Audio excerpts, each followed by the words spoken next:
बुद्ध के ज्ञान की कोई सीमा नहीं है। उनका दिव्य बोध इतना व्यापक, करुणामय और तर्कपूर्ण है कि वो अंधविश्वास के अंधकार को चीरकर सत्य का प्रकाश फैलाता है। उनके उपदेश केवल विश्वास पर नहीं, बल्कि प्रत्यक्ष अनुभव, विवेक और आचरण पर आधारित हैं। विभिन्न सूत्रों में सुरक्षित ये बुद्ध वाणी मानवता के लिए एक जीवंत मार्गदर्शन है। उन्हीं सूत्रों में निहित सार को आज मैं आपके समक्ष अत्यंत श्रद्धा, विनय और शांति के साथ प्रस्तुत कर रहा हूं। आइए सबसे पहले भगवान बुद्ध का ध्यान करें। नमो तस्स भगवतो अरहतो सम्मा संबुद्धस्स। और फिर उनके इस पावन तेविज्य सूत्र का श्रद्धा और एकाग्रता के साथ श्रवण करें। इस सूत्र में भगवान बुद्ध अंधानुकरण से ऊपर उठकर सत्य, करुणा और शुद्ध आचरण के माध्यम से ब्रह्मा समान अवस्था को प्राप्त करने का वास्तविक मार्ग बताते हैं। कौशल जनपद के अंतर्गत मनसाकत नाम का एक सुंदर और समृद्ध ब्राह्मण ग्राम था। ये गांव वेद पाठ, यज्ञों और ब्राह्मण परंपराओं के लिए प्रसिद्ध था। यहीं दो युवा ब्राह्मण रहते थे, वाशिष्ठ और भारद्वाज।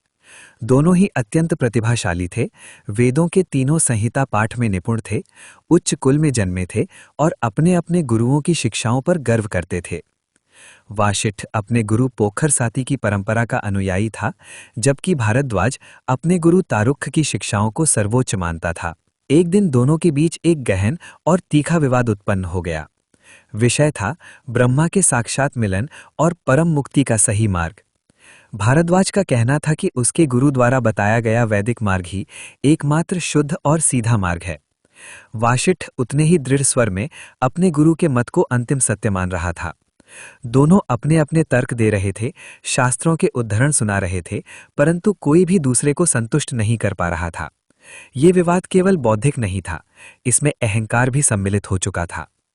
जब तर्क विफल होने लगे और विवाद थकान में बदलने लगा, तब वाशिष्ठ ने एक सुझाव दिया। उसने कहा कि इन दिनों श्रमण गौतम, जिन्हें लोग बुद्ध कहते हैं, पास ही विहार कर रहे हैं। उनकी कीर्ति दूर दूर तक फैली है।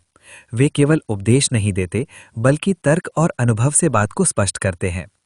क्यों न उनसे पूछा जाए कि ब्रह्मा से मिलन का वास्तविक मार्ग क्या है। भारद्वाज भी इस प्रस्ताव से सहमत हो गया। दोनों युवा ब्राह्मण भगवान बुद्ध के पास पहुंचे। उनका व्यवहार विनम्र था, किंतु मन में अभी भी अपने अपने मतों का भार था। उन्होंने बुद्ध को प्रणाम किया और अपने विवाद का विवरण प्रस्तुत किया। भगवान बुद्ध ने उन्हें अत्यंत शांत दृष्टि से देखा। उनकी वाणी में न उपहास था, न कठोरता, केवल स्पष्टता और करुणा थी। भगवान बुद्ध ने वाशिष्ठ से एक सरल प्रश्न पूछा। उन्होंने कहा कि जिन ब्राह्मणों को वेदों का पूर्ण ज्ञाता माना जाता है, क्या उनमें से किसी ने कभी ब्रह्मा को प्रत्यक्ष देखा है? वाशिष्ठ ने स्वीकार किया कि नहीं, ऐसा किसी ने नहीं किया। बुद्ध ने आगे पूछा कि क्या उनके गुरु या उनके गुरुओं के गुरु या 7 पीढ़ियों तक उनके पूर्वजों में किसी ने ब्रह्मा को देखा है? वाशिष्ठ ने फिर विनम्रतापूर्वक उत्तर दिया कि नहीं। तब भगवान बुद्ध ने अत्यंत सहज उदाहरण दिया। उन्होंने कहा कि ये स्थिति ऐसे है जैसे अंधों की एक पंक्ति हो, आगे वाला भी अंधा, बीच वाला भी अंधा और पीछे वाला भी अंधा। यदि किसी ने मार्ग स्वयं नहीं देखा, तो वो दूसरों को उस मार्ग पर कैसे चला सकता है? उन्होंने आगे कहा कि ये वैसा ही है जैसे कोई व्यक्ति किसी ऐसी स्त्री से प्रेम का दावा करे जिसे उसने कभी देखा ही नहीं, जिसका नाम नहीं जानता और जिसका निवास स्थान भी नहीं जानता। ऐसा प्रेम केवल कल्पना है, सत्य नहीं। इसके पश्चात भगवान बुद्ध ने एक और गहरा उदाहरण दिया। उन्होंने कहा कि मान लो अचरावती नदी जल से भरी हुई है। कोई व्यक्ति इस किनारे खड़ा है और उस पार जाना चाहता है। यदि वो यहीं बैठकर प्रार्थना करने लगे कि दूसरा किनारा स्वयं इस ओर आ जाए, तो क्या ऐसा होगा? वाशिष्ठ ने स्पष्ट कहा कि नहीं। तब बुद्ध ने समझाया कि उसी प्रकार केवल मंत्रों का पाठ करने, वेदों को रटने या ब्रह्मा का नाम पुकारने से कोई ब्रह्मा के साथ एकाकार नहीं हो सकता, जब तक वो स्वयं उस मार्ग पर ना चले जो उसे उस अवस्था तक ले जाए। भगवान बुद्ध ने फिर ब्रह्मा के गुणों पर ध्यान केंद्रित किया। उन्होंने पूछा कि क्या ब्रह्मा भोग विलास में लिप्त होते हैं? वाशिष्ठ ने कहा कि नहीं, ब्रह्मा विरक्त माने जाते हैं। बुद्ध ने पूछा कि क्या ब्रह्मा के मन में क्रोध, द्वेष या हिंसा होती है? उत्तर फिर नकारात्मक था। बुद्ध ने तब अत्यंत कोमल पर तीक्ष्ण तर्क रखा। उन्होंने कहा कि जो ब्राह्मण ब्रह्मा से मिलन की बात करते हैं वे स्वयं भोगों में डूबे रहते हैं, क्रोध करते हैं, लोभ रखते हैं और दूसरों को नीचा दिखाते हैं। ऐसे गुणों वाले व्यक्ति उस ब्रह्मा से कैसे मिल सकते हैं जिसका स्वभाव पूर्णतः शांत, करुणामय और निर्मल बताया जाता है। जहां स्वभाव में समानता नहीं, वहां मिलन कैसे संभव है? ये प्रश्न वाशिष्ठ और भारद्वाज दोनों के हृदय में गूंज उठा। उन्हें पहली बार ये अनुभव हुआ कि उन्होंने ब्रह्मा के गुणों पर तो बात की थी, पर अपने जीवन में उन्हें उतारने का प्रयास नहीं किया था।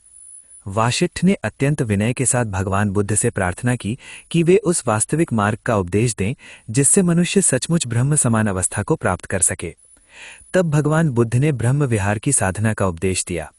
उन्होंने बताया कि ये कोई बाहरी पूजा नहीं बल्कि आंतरिक रूपांतरण का मार्ग है। उन्होंने कहा कि जब साधक अपने हृदय को समस्त प्राणियों के प्रति असीम मैत्री से भर देता है, बिना भेद, बिना शत्रुता, तो उसका मन विशाल हो जाता है। जब वो दूसरों के दुख को देखकर करुणा से भर उठता है और उनके कष्ट को दूर करने की भावना रखता है, तो उसका हृदय कोमल और पवित्र हो जाता है। जब वो दूसरों के सुख और सफलता को देखकर ईर्ष्या नहीं बल्कि प्रसन्नता अनुभव करता है, तो उसका मन निर्मल हो जाता है। और जब वो सुख दुख, लाभ हानि, मान अपमान में समभाव रखता है, तब वो उपेक्षा में प्रतिष्ठित हो जाता है। भगवान बुद्ध ने कहा कि जो व्यक्ति अपने मन को इन चार भावों से चारों दिशाओं में फैलाता है, उसका चित्त सीमित नहीं रहता। वो किसी देवता की कल्पना नहीं करता बल्कि स्वयं उसी गुण स्थिति में प्रतिष्ठित हो जाता है जिसे लोग ब्रह्मा कहते हैं। यही वास्तविक मार्ग है, ना कि केवल शब्दों और मंत्रों का। इन उपदेशों को सुनकर वाशिष्ठ और भारद्वाज का अहंकार टूट गया। उन्हें अनुभव हुआ कि उनका ज्ञान बोझ बन गया था, क्योंकि उसमें करुणा का अभाव था। उन्होंने भगवान बुद्ध के चरणों में नमन किया और स्वीकार किया कि वास्तविक धर्म आचरण में है, केवल ग्रंथों में नहीं। उन्होंने बुद्ध की शरण ग्रहण की और उनके उपदेशों को जीवन में उतारने का संकल्प लिया। इस प्रकार तेविज्य सुत्त हमें ये सिखाता है कि सत्य का मार्ग अंधानुकरण से नहीं बल्कि विवेक, अनुभव और करुणा से खुलता है। जो परम शांति को पाना चाहता है उसे स्वयं शांत होना होगा। जो ब्रह्मा को खोजना चाहता है उसे पहले ब्रह्मा के गुणों को अपने भीतर जगाना होगा।